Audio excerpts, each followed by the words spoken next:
মেয়ে মানুষ আর মেকআপ করব না এমনটা কি হতে পারে? তাই তো আমি বিউটি গ্যাজেট অনলাইন পেজ থেকে এতগুলো প্রোডাক্ট অর্ডার করে দিয়েছিলাম।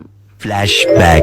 হ্যালো এভরিওয়ান, আসসালামু আলাইকুম and welcome back to my another video. তো তোমরা দেখতেই পাচ্ছ আমার হাতে কিন্তু অলরেডি একটা পার্সেল চলে এসেছে। তো এটা কিসের পার্সেল আর কোন পেজ থেকে আমি কি অর্ডার করেছি ডিটেলস কিন্তু শেয়ার করব এই ভিডিওতে।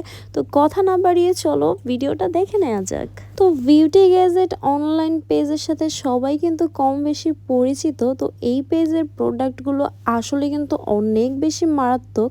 তাই আমি অনেকগুলো প্রোডাক্ট এখানে আমি অর্ডার করে দিয়েছিলাম, যেটা আমি হাতে পেয়েছি অলরেডি। ফার্স্টে শেয়ার করছি লিপ লাইনার কিন্তু আসলে অনেক বেশি ভালো হয়েছে। তো আমি এখানে অর্ডার করে দিয়েছিলাম 107 আর 109 দুইটা লিপ লাইনার। তো লিপ লাইনারগুলো আসলে কিন্তু অনেক সুন্দর, আর এটা কিন্তু আপনার শার্প করা লাগে না। তো সেকেন্ড যেটা তোমাদের সাথে শেয়ার করছি, তো বিউটি গ্যাজেটের লিপস্টিকের শেড ছিল 104। তো এই লিপস্টিকের শেডটাও কিন্তু অনেক বেশি ভালো, আর এই শেডটা কিন্তু 107 লাইনারের সাথে একদম কম্বো হিসেবে যায়, আর তারা কিন্তু কম্বো হিসেবেও এটা সেল করছে। দেন আমি দেখাচ্ছি বিউটি গ্যাজেটের আইলাইনার। তো আইলাইনারটা কিন্তু আসলে অনেক বেশি সুন্দর, আমি তো সার্চ করে দেখালামই, আর তো বেশি বলার কিছুই নেই। আর দেন আমি তোমাদের যেটা শেয়ার করতেছি সেটা হচ্ছে খুব সুন্দর হ্যান্ডি একটা লিকুইড ব্লাশার। তো ব্লাশারটা কিন্তু আসলে অনেক বেশি সুন্দর। মেয়েদের যে ব্লাশার ছাড়া হয় না এটা তো কম বেশি সবাই জানে। তো আমার কিন্তু ব্লাশার ছাড়া হয়ই না, কোনো কিছু সাজুগুজু না করলেও কিন্তু ব্লাশ দিতেই হয়।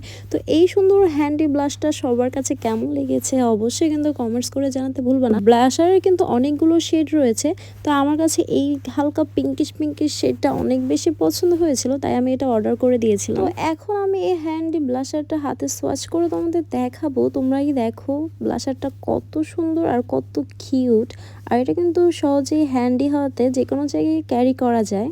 তো এখন আমি তোমাদের সাথে যে প্রোডাক্টটা শেয়ার করতে যাচ্ছি এটা হলো মেকআপের অনেক ইম্পর্ট্যান্ট একটা পার্ট। তো এটা ছাড়া কিন্তু মেকআপ একদম কমপ্লিট হয়ই না বলতে গেলে।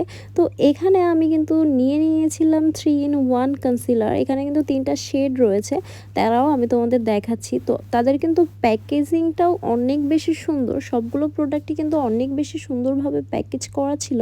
তাহলে আমি এটা আনবক্সিং করতেছি। দেখো এই কালারগুলো কিন্তু এটার ভিতর রয়েছে। এই কনসিলারের কিন্তু অনেকগুলো শেড রয়েছে, আমি কিন্তু দুইটা শেড নিয়েছিলাম। ছিল 401 আর একটা ছিল 402। দুইটার ভিতরেই অনেক সুন্দর কালার কারেক্টিং ছিল। এগুলো দিয়ে যেমন কালার কারেক্টিং করা যায়, দেন আপনার কনসিলার হিসেবে ইউজ করা যায়, আবার হাইলাইট হিসেবে ইউজ করা যায়। তো মেকআপ প্রোডাক্টগুলো হাতে পেয়ে আমি কিন্তু অনেক বেশি হ্যাপি। তো আজকের ভিডিওটা এই পর্যন্তই। আর আজকের ভিডিওটা আপনাদের কাছে কেমন লেগেছে অবশ্যই কিন্তু কমেন্টস করে জানাতে ভুলবা না। আল্লাহ হাফেজ।